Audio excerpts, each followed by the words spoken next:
After being humiliated by her boyfriend in public, Claire uncovers a web of lies, secret lives, and betrayal that spirals into a courtroom showdown. What started as heartbreak turns into a powerful story of revenge, truth, and freedom. My name is Claire. I never thought I'd be the type of woman to get publicly humiliated by the man I loved, but last weekend proved me wrong in ways I'm still trying to process. It started with a dinner invitation from my boyfriend, Jake. We'd been together for 2 years, and he said he wanted me to meet some of his colleagues. I was thrilled. Jake rarely included me in his work life, so I thought this meant we were moving forward. I put on my best navy dress, curled my hair, and even used the expensive foundation I saved for special occasions. The restaurant was upscale, one of those dimly lit places with no prices on the menu. Jake was already seated with 2 of his coworkers, Mark and Javier. The second I arrived, something felt off. Jake didn't stand up to greet me, just muttered, "You're late." I was 2 minutes behind because of traffic, but I brushed it off. I sat down and Jake immediately frowned at my outfit. "You wore that?" he asked, loud enough for the whole table to hear. His friend smirked. I tried to laugh it off, but my stomach dropped. The rest of the evening was a blur of subtle digs and condescending jokes at my expense. When I tried to join the conversation, Jake talked over me or corrected me. Then came the moment that still makes my cheeks burn. Mark asked how we met, and I started telling the story, how Jake's friend Emily introduced us. Jake interrupted with a laugh. "Yeah, Emily felt sorry for her. I did her a favor by agreeing to go out." The men laughed.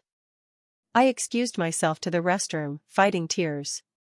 While in the bathroom, I checked Instagram and saw Jake had posted a picture of the table, "Boys' Night Out." I wasn't even in the caption. I stared at my reflection and forced a smile back onto my face before returning.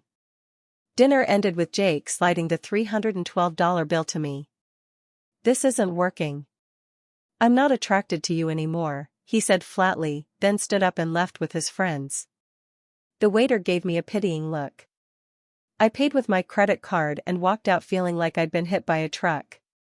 That night, I cried until I couldn't breathe.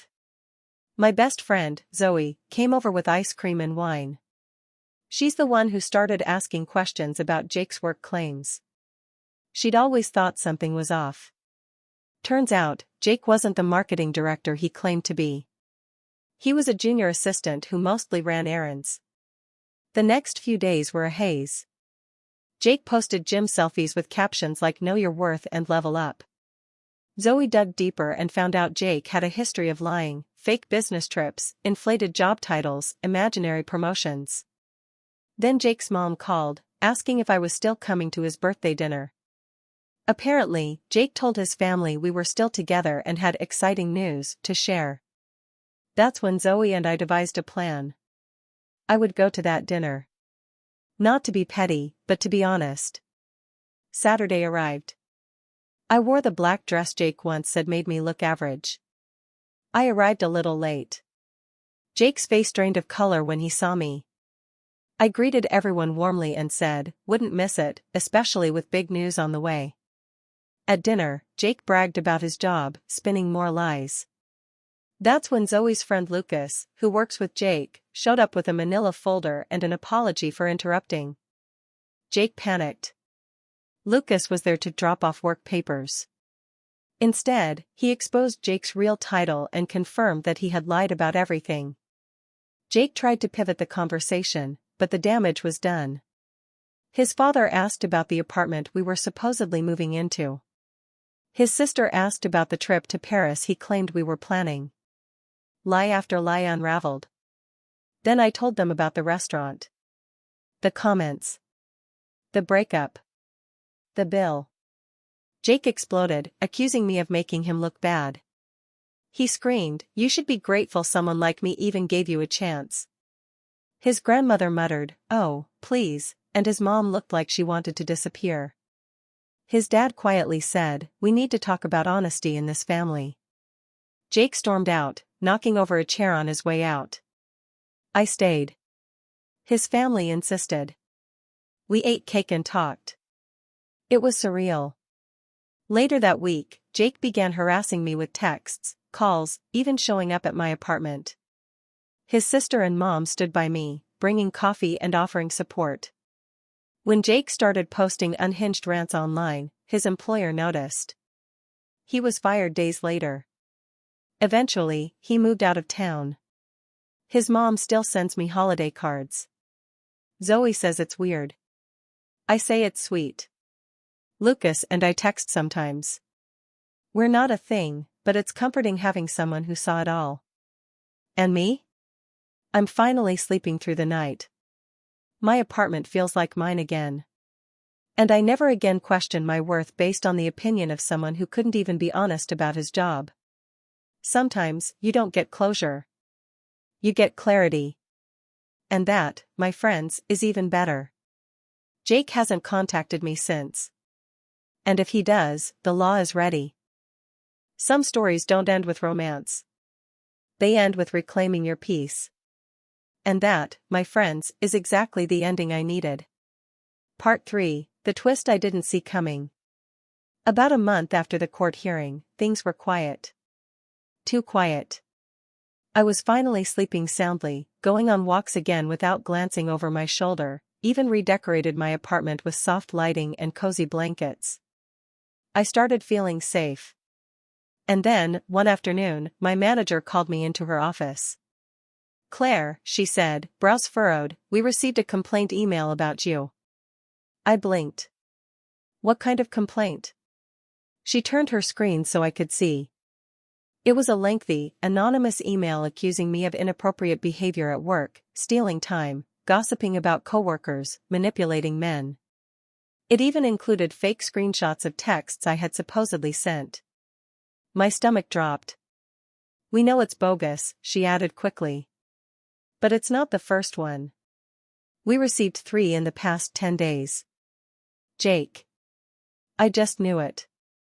Zoe helped me track down the IP address with the help of her friend who works in tech security. The messages originated from a library in another state, the same state Jake had supposedly moved to. He wasn't just watching. He was actively trying to ruin my life from afar. So I did something drastic. I went to the media. I shared my story anonymously with a local journalist who was doing a series on digital harassment and modern stalking. She changed the names and blurred my face, but the story was undeniably mine. The article went viral within days. And with it came something I never expected: other women. 3 women reached out to the journalist, claiming they'd also dated Jake. Each had experienced the same pattern: manipulation, public embarrassment, lies, and ultimately harassment when they tried to leave. One woman, Sarah, had a restraining order that expired last year. Another, Jenna, had moved cities to get away. We decided to meet. Sitting in a quiet coffee shop with these women who had lived my same nightmare was surreal. We shared screenshots, timelines, even gifts Jake had given us that turned out to be regifted or stolen. The lies weren't just familiar, they were identical. One of them, Sarah, dropped a bomb: Jake had a sealed misdemeanor from 4 years ago, aggravated trespassing. She found it during a background check when she tried to get full custody of her son. Jake wasn't just a liar. He was dangerous. With legal advice, we filed a joint case against him for repeated harassment, stalking, and defamation. When served, Jake tried to countersue, claiming we were conspiring to ruin his life. His lawyer dropped him within a week. The judge took the evidence seriously. We were granted permanent restraining orders. Jake was fined and placed under a behavioral injunction that forbade him from online contact or indirect intimidation. I wish I could say he disappeared after that. But the biggest twist came 6 months later. I got a call from Tina. Her voice was shaking. Jake had been arrested for attempting to break into the apartment of a woman he'd met on a dating app. She had rejected him after 1 date. Security footage showed him pacing in front of her building with flowers and a crowbar in hand. He's now facing actual jail time. Sometimes the truth takes time to catch up to people. But it always does. Me? I'm stronger. I'm writing again. I'm dating again. And I now know my gut is worth listening to. To anyone out there dealing with manipulation, lies, or fear, you're not alone. And you are absolutely allowed to fight for your peace. Because sometimes the best revenge isn't revenge at all. It's healing. And healing is powerful. Months had passed. I was healing. The story had quieted down, Jake was awaiting trial, and life was starting to feel normal again. I even went on a few dates, cautiously, always honest about my past. Then, one rainy Tuesday morning, I got a letter. A real one. No return address, just my name in shaky handwriting. I opened it, expecting another weird apology or creepy plea. But it wasn't from Jake. It was from Mark, one of the coworkers who had been at that restaurant the night Jake humiliated me. His letter began with a simple line. Claire, I owe you the truth about what happened that night, and a lot more. He confessed that Jake had paid him and Javier to go along with the dinner setup. Jake wanted to look powerful. He wanted to embarrass me because, as Mark put it, he felt like he was losing control of you. You were becoming too independent. But that wasn't even the most shocking part. Mark revealed that Jake had been under internal investigation at his company for nearly a year before our breakup. He'd been using fake references, forging emails, and even redirecting small payments to a dummy account. Lucas, the guy who helped expose him at the dinner, had quietly collected evidence and turned it over to the company's legal department. Jake had sensed it was coming. That dinner? It was his twisted way of distracting himself and hurting someone before it all collapsed. The letter ended with a final reveal. Jake had not just lied to me. He had a second girlfriend. In another city. Her name was Kelsey. And she had been pregnant. Mark only found out after Kelsey reached out, confused and heartbroken, saying Jake had promised to move in with her but vanished after family drama. Zoe and I found Kelsey online. She looked kind. Soft-spoken. We talked. Her due date was in a month. She had no idea what Jake had done to me. Or to others. So we met. Me, Kelsey, and Zoe. Over coffee, with nerves and tension in the air. But it quickly turned into something else. Support. Solidarity. Strength. Kelsey decided to press charges too. Not just for abandonment, but for fraud. Jake had stolen from her money she'd saved for her baby. Rent. Groceries. Vanished with it all. Jake's trial turned into a storm.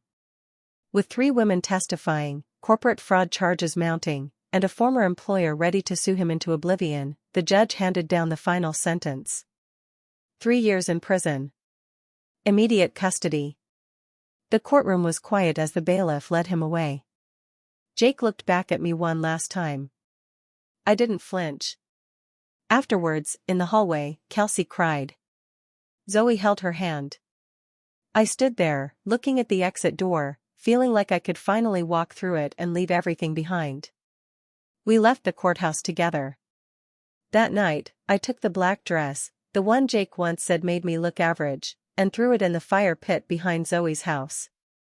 We toasted marshmallows. Laughed until we cried. And for the first time in forever, I didn't feel like a story someone else wrote. I felt like the author. The end.